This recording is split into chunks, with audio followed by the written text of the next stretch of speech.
Hello welcome back to Yathra's kitchen. എന്തൊക്കെയുണ്ട് വിശേഷങ്ങൾ? നമുക്കിന്ന് നല്ല സോഫ്റ്റ് ആയിട്ടുള്ള ഇഡ്ഡലിയും ക്രിസ്പി ആയിട്ടുള്ള ദോശയൊക്കെ എങ്ങനെ ഉണ്ടാക്കാമെന്ന് നോക്കാം.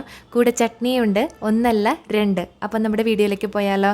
അപ്പോൾ അതാ ഞാനിവിടെ ഉഴുന്നും ഉലുവയും കൂടി വെള്ളത്തിൽ കുതിർക്കാനായിട്ട് ഇട്ടിട്ടുണ്ടായിരുന്നു. 5 മണിക്കൂറായിരുന്നു ഇട്ടിരുന്നത്.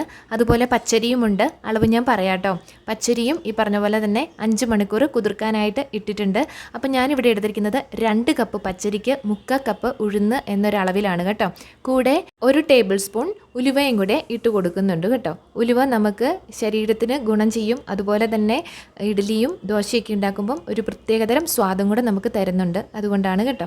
ഇനി നമ്മൾ അരയ്ക്കാൻ എടുക്കുന്ന വെള്ളം, അരി കുതിർക്കാനിട്ടിരുന്ന വെള്ളം തന്നെ ഉപയോഗിക്കുകയാണെങ്കിൽ നല്ലതാണ്. എന്ന് വെച്ചാൽ അരി കഴുകിയിട്ട് നല്ല രീതിയിൽ കുതിർക്കാനായിട്ട് ഇടുകയാണെങ്കിൽ ആ വെള്ളം തന്നെ നമുക്ക് ഉപയോഗിക്കാം. അപ്പം ഞാനിവിടെ ഉഴുന്ന് നല്ല രീതിയിലൊന്ന് അരച്ചെടുക്കുന്നുണ്ട്. ഞാനിവിടുത്തെ വെള്ളം കുതിർക്കാനായിട്ടിട്ടിരുന്ന വെള്ളം നമുക്ക് അത്ര നല്ലതല്ല അരയ്ക്കാനൊക്കെ എടുക്കുന്നത്. അതുകൊണ്ട് വേറെ വെള്ളമാണ് ഉപയോഗിച്ചിരിക്കുന്നത് കേട്ടോ. ഉഴുന്നരച്ചത് നമ്മളൊരു പാത്രത്തിലേക്കാക്കി മാറ്റി വെച്ചിട്ടുണ്ട്. ഇനി അതേ മിക്സിയുടെ ജാറിലേക്ക് പച്ചരിയും കൂടി നമുക്കൊന്ന് ഇട്ട് കൊടുക്കാം. വെള്ളം അതിനായിട്ട് എടുക്കേണ്ടത് പച്ചരിയുടെ താഴെ നിൽക്കുന്ന ഭാഗത്തിലായിട്ടായിരിക്കണം. അല്ലെങ്കിൽ വെള്ളം കൂടി പോയിട്ടുണ്ടെങ്കിൽ നമ്മൾ ഇഡ്ഡലി ഉണ്ടാക്കുമ്പോൾ ശരിയായി വരണം എന്നില്ല. അപ്പോൾ അതാ നമ്മുടെ പച്ചരിയും നല്ല രീതിയിലൊന്ന് അരച്ചെടുക്കുന്നുണ്ട്. ഇനി അതും കൂടി ഉഴുന്നിൻ്റെ പേസ്റ്റിലേക്ക് തന്നെ ഒഴിച്ചു കൊടുക്കാം കേട്ടോ. ഇനി നമുക്ക് വേണ്ടത് ഒരു 1/4 കപ്പ് വെന്ത ചോറാണ്. അതിലേക്ക് ഒരു സ്വല്പം വെള്ളം ഒഴിച്ചിട്ട് നന്നായിട്ട് ഒന്ന് അരച്ചെടുത്തോളുക കേട്ടോ. അപ്പം അതും കൂടി ഒന്ന് നന്നായിട്ട് അരച്ചിട്ട് നമ്മുടെ മിക്സിലേക്ക് ഒന്ന് ഇട്ട് കൊടുത്തോളുക. അതായത് നമ്മുടെ ഉഴുന്നും പിന്നെ നമ്മുടെ പച്ചരിയും കൂടെ അരച്ച മിക്സിലേക്ക്. ഇനി ഒരു സ്വല്പം വെള്ളം ഒഴിച്ചിട്ട് ആ മിക്സിയുടെ ജാറൊന്ന് കഴുകിൻ്റെ അകത്തേക്ക് ഒന്ന് ഒഴിച്ചോളുക കേട്ടോ. പിന്നെ ഉണ്ടല്ലോ, നമ്മുടെ മിക്സിയുടെ ജാറ് എന്ത് അരച്ചിട്ടുണ്ടെങ്കിലും അതിലേക്ക് ലാസ്റ്റ് ആകുമ്പോൾ ഇത്തിരി സ്വല്പം വെള്ളം ഒഴിച്ചൊന്ന് അടിച്ച് കളയുന്നത് നല്ലതായിരിക്കുമേ. ഇനി ഞാനിവിടെ ഇപ്പോൾ തന്നെ ഉപ്പ് ചേർത്ത് കൊടുക്കുന്നുണ്ട്. കാരണം ചെറിയ തണുപ്പൊക്കെ ഉള്ളതുകൊണ്ട് നമുക്ക് രാവിലെ തന്നെ പുളിച്ച് കിട്ടാനായിട്ട് താമസം വരും. അതുകൊണ്ടാണ്. ഇനി ചൂടുള്ള സ്ഥലത്തൊക്കെ ആണെന്നുണ്ടെങ്കിൽ രാവിലെ ഉപ്പ് ചേർത്ത് കൊടുത്താൽ മതിയാവും. അപ്പോൾ ഇനി ഒന്നെങ്കിൽ കൈ കൊണ്ടോ അല്ലെങ്കിൽ ഇതുപോലെ ഒരു വിസ്ക് വെച്ചിട്ടോ നല്ല രീതിയിൽ ഒന്ന് മിക്സ് ചെയ്ത് കൊടുക്കണം. കാരണം നമ്മുടെ ഉപ്പും ഉഴുന്നും അതുപോലെ പച്ചരിയും എല്ലാം കൂടെ ഒന്ന് റെഡിയായി വരാനാണ് കേട്ടോ. മിക്സ് എല്ലാം കൂടെ ഒന്ന് സെറ്റായി വരാൻ വേണ്ടിയിട്ടാണ്. ഇനി നമുക്ക് മാവിനെ 8 മണിക്കൂർ പുളിപ്പിക്കാനായിട്ട് വെക്കാം. അതായത് ഓവർ നൈറ്റ് വെക്കാം. അതല്ലെന്നുണ്ടെങ്കിൽ രാവിലെ അരച്ചിട്ടിട്ട് നമുക്ക് വൈകിട്ട് വേണേലും എടുക്കാം. അപ്പോൾ ഇതാ പിറ്റേന്ന് രാവിലെ ഈ രീതിയിൽ നല്ല രീതിയിൽ പുളിച്ച് കിട്ടിയിട്ടുണ്ട്. അപ്പോൾ ഞാൻ എങ്ങനെയാണ് മാവ് പുളിപ്പിക്കുന്നതെന്ന് ലാസ്റ്റ് 2 വീഡിയോയിൽ ചെയ്തിട്ടുണ്ട്. അതുകൊണ്ടാണ് കേട്ടോ ഇത്തവണ കാണിക്കാഞ്ഞത്. അപ്പോൾ ഞാൻ ജസ്റ്റ് ഒന്ന് ഇളക്കി കൊടുക്കുന്നുണ്ട്. ഇനി പതുക്കെ ഇഡ്ഡലി തട്ട് എടുത്തോളുക. എൻ്റെ ഇഡ്ഡലി തട്ടിന് ഇത്തിരി തട്ട് കുറവുള്ളതാണ്. ചെറിയ ചെറിയ ഇഡ്ഡലീസൊക്കെ കിട്ടത്തുള്ളൂ കേട്ടോ. അപ്പോൾ നല്ല കുഴിവൊക്കെ ഉള്ള തട്ടൊക്കെ ആണെന്നുണ്ടെങ്കിൽ നല്ല മുഴുത്ത ഇഡ്ഡലി കിട്ടും. നല്ല രസം ഉണ്ടാവും കാണാനായിട്ട്. അതുകൊണ്ട് ഇതിന് ഇത്തിരി ഭംഗി കുറവൊക്കെ ഉണ്ട്.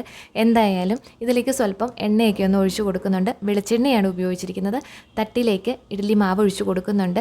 അതുപോലെ തന്നെ വേവാൻ വെക്കുന്നതിന് മുന്നേ നമ്മുടെ പാത്രത്തിലെ വെള്ളം നന്നായിട്ട് വെട്ടിത്തിളച്ചതിന് ശേഷം നമ്മുടെ ഇഡ്ഡലിത്തട്ട് ഇറക്കി വെച്ച് കൊടുത്തോളുക. എന്നിട്ട് മീഡിയം ഫ്ലെയിമിലിട്ട് വേണം വേവിക്കാനായിട്ട്. 10 to 12 മിനിറ്റ് വരെ അടച്ച് വെച്ച് വേവിച്ചെടുക്കണം കേട്ടോ. അങ്ങനെ അതൊന്ന് വിട്ടു പോയിട്ടുണ്ട്. അപ്പം ഞാനിവിടെ വേവിക്കാനായിട്ട് വെച്ചിട്ടുണ്ടായിരുന്നു.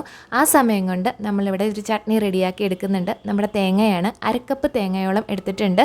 ഇനി ഞാനിവിടെ ഒരു പച്ചമുളക് ഉപയോഗിച്ചിട്ടുള്ളൂ. നിങ്ങൾക്ക് വേണമെങ്കിൽ 1, 2, 3 ഒക്കെ ആവാം കേട്ടോ. പിന്നെ ഒരു കുഞ്ഞ് കഷ്ണം ഇഞ്ചി എടുത്തിട്ടുണ്ട്. അതൊന്ന് ചെറുതായിട്ടൊന്ന് അരിഞ്ഞു കൊടുത്തോളുക. തീർത്ത് ചെറുതാക്കണ്ട, നമുക്ക് അരച്ചെടുക്കാൻ പാകത്തിന്. പിന്നെ ഇനി നമുക്ക് വേണ്ടത് കുറച്ച് മല്ലിയിലയാണ്. മല്ലിയിലയും ഈ പറഞ്ഞ പോലെ തന്നെ ഒന്ന് നുള്ളിയിട്ട് കൊടുക്കാം കേട്ടോ.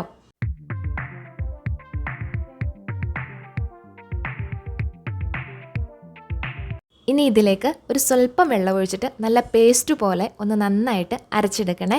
അപ്പോൾ ഇതാ ഞാനിവിടെ ഒന്ന് അരച്ചെടുത്തിട്ടുണ്ട്.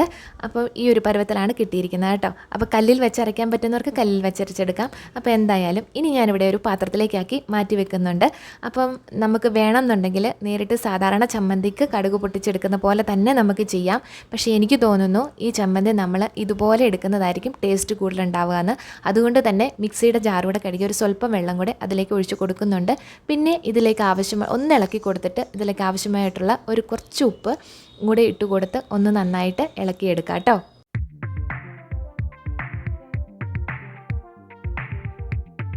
ഇതൊന്ന് ഇളക്കി കൊടുത്തതിന് ശേഷം ഞാൻ ഇതിലേക്ക് തന്നെ കടുക് പൊട്ടിച്ചിടുകയാണ് ചെയ്തത്.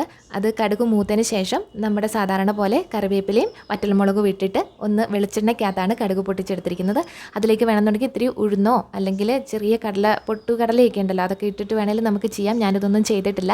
എന്തായാലും ഒന്ന് കടുക് പൊട്ടിച്ച് നല്ല രീതിയിൽ എടുത്തിട്ടുണ്ട്. നല്ല ടേസ്റ്റാണ് കേട്ടോ. അപ്പോൾ ആ സമയമായപ്പോഴത്തേക്കും നമ്മുടെ ഇഡ്ഡലി ഒന്ന് റെഡിയായി വന്നിട്ടുണ്ട്. അപ്പോൾ നമുക്കിനി അതിനെ ഒന്ന് തണുക്കാനായിട്ട് വെക്കണം. തണുക്കാനായിട്ട് വേണമെന്നുണ്ടെങ്കിൽ ആ ഇഡ്ഡലി പാത്രം ഒന്ന് കമത്തി പിടിച്ചിട്ട് ഒരു സ്വല്പം തണുത്ത വെള്ളത്തിൽ ഒന്ന് കൊടുത്താലും മതിയാവും. പെട്ടെന്ന് തന്നെ ഇഡ്ഡലി എടുക്കാം. അതല്ലെന്നുണ്ടെങ്കിൽ അല്ലാതെ വേണേലും ചെയ്യാം. ഇനി ഇവിടെ എടുത്തിരിക്കുന്നത് അടുത്ത ചട്നിക്ക് വേണ്ടിയിട്ടാണ്. വറ്റൽമുളകാണ്. ഞാനിത് ചൂടാക്കി വെച്ചിരുന്നതാണ്. അതുകൊണ്ട് തന്നെ ഒന്നുകൂടെ ചൂടാക്കുന്നില്ല. ചൂടാക്കിയിട്ടില്ലെങ്കിൽ ഒന്ന് ചൂടാക്കി എടുക്കുന്നത് നല്ലതായിരിക്കും കേട്ടോ. അപ്പോൾ മിക്സിയുടെ ജാറിലേക്ക് ഇട്ട് കൊടുക്കുന്നുണ്ട്. അതുപോലെ തന്നെ കുറച്ച് മല്ലിയിലയുണ്ട്.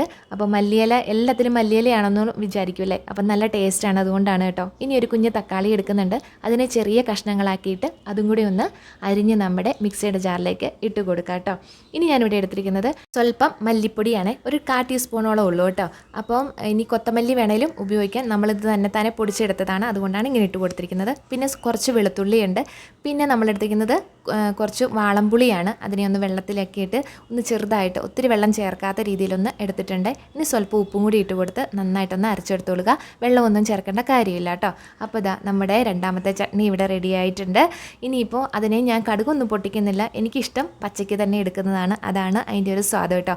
അപ്പോൾ അരച്ച് വന്നപ്പോൾ നല്ല എരിവുണ്ടായിരുന്നത് കൊണ്ട് തന്നെ ഞാനൊരു സ്വല്പം വെളിച്ചെണ്ണ, പച്ച വെളിച്ചെണ്ണ ഉണ്ടല്ലോ, അതും കൂടി ഒന്ന് ഒഴിച്ചു കൊടുത്തിട്ട് നല്ല രീതിയിലൊന്ന് ഇളക്കിയെടുക്കുന്നുണ്ട്.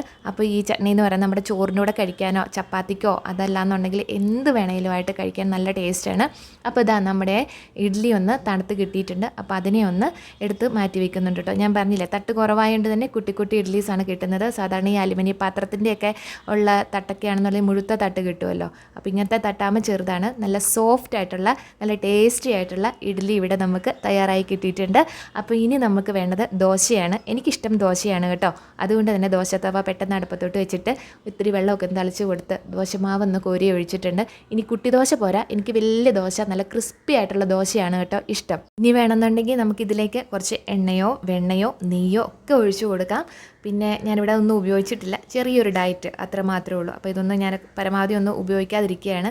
അപ്പോൾ അതിനെ ഒന്ന് തിരിച്ച് മറിച്ചൊക്കെ ഇട്ട് കൊടുക്കുന്നുണ്ട്. അപ്പോൾ അതും ഒന്ന് റെഡിയായിട്ട് എടുത്തിട്ടുണ്ട്. നല്ല ക്രിസ്പി ആയിട്ടുള്ള ദോശ, അതുപോലെ സോഫ്റ്റ് ആയിട്ടുള്ള ഇഡ്ഡലി, കൂടെ തേങ്ങ ഇട്ട ചട്നിയും അതുപോലെ തക്കാളി കൊണ്ടുള്ള സ്പെഷ്യൽ ചട്നിയും അടിപൊളിയാണ് കേട്ടോ. അപ്പോൾ ഇതാ കുറവൊന്നും വേണ്ട, ഒരു ഓംലേറ്റ് കൂടി ഇരിക്കട്ടെ, അപ്പോഴല്ലേ ഒരു തട്ടുകട സ്റ്റൈൽ ആവത്തുള്ളൂ. അപ്പോൾ എങ്ങനെയുണ്ട്, അടിപൊളിയായെന്ന് വിചാരിക്കുന്നു, നിങ്ങൾക്ക് ഇഷ്ടമാകുമെന്ന് വിചാരിക്കുന്നു. അപ്പോൾ നമ്മുടെ ചാനൽ ആദ്യമായിട്ടാണ് കാണുന്നവരെങ്കിലും അല്ലാത്തവരാണെന്നുണ്ടെങ്കിലും ലൈക്ക്, ഷെയർ, സബ്സ്ക്രൈബും ഒക്കെ ചെയ്ത് കൂടെ കട്ടയ്ക്ക് സപ്പോർട്ടായിട്ട് ഉണ്ടാവുമെന്ന് പ്രതീക്ഷിക്കുന്നു. അപ്പോൾ വീണ്ടും കാണും വരെ ടാറ്റാ.